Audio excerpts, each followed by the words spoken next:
Alors du point de vue des enfants, oui. C'est pour ça que je parle beaucoup dans le livre de cette écologie du point de vue des enfants, en posant la question de savoir ce qui facilite et ce qui entrave la libre, joyeuse et insouciante circulation.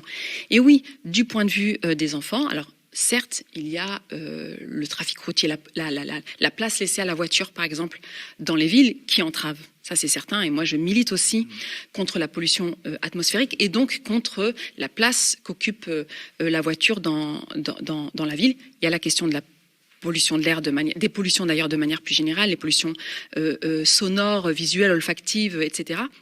Mais il y a aussi la question de la présence policière. C'est-à-dire que la question c'est de savoir comment on peut attendre de jeunes, notamment de jeunes garçons, à qui on répète à longueur de temps qu'ils ne sont pas ici chez eux. C'est-à-dire que c'est un processus d'errance, de désancrage, notamment à travers les contrôles policiers, et c'est documenté aujourd'hui. On sait que les contrôles policiers sont racistes. L'État a été condamné là-dessus. Donc c'est pas du tout quelque chose de militant ce que je dis. C'est quelque chose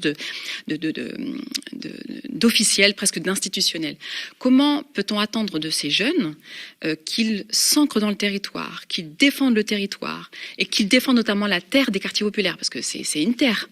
On ne le voit pas parce qu'elle est bétonnée, mais c'est une terre qu'il faut défendre. Oui, parce que vous dites que la police participe au désintérêt des quartiers populaires pour la question climatique. Mais par le désancrage. C'est-à-dire le fait de dire à ces jeunes, de dire aux familles qui vivent dans les quartiers populaires, vous n'êtes pas ici chez vous, c'est-à-dire le fait de demander les papiers comme si on était à la douane, en fait, et c'est pas juste une seule fois, c'est depuis que les enfants sont enfants, ils sont habitués à cette idée qu'ils ne sont pas ici chez eux.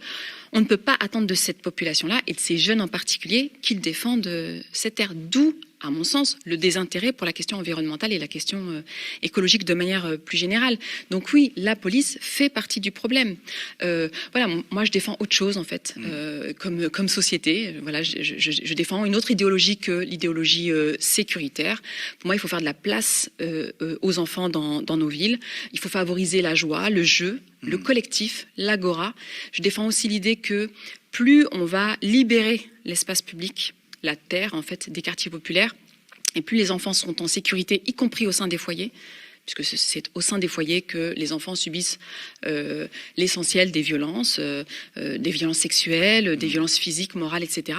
Donc l'hypothèse c'est ça aussi, c'est de dire en fait il faut faciliter la circulation entre le dedans et le dehors. En tout cas il faut libérer le dehors, et pour moi libérer le dehors effectivement passe par l'abolition de la police.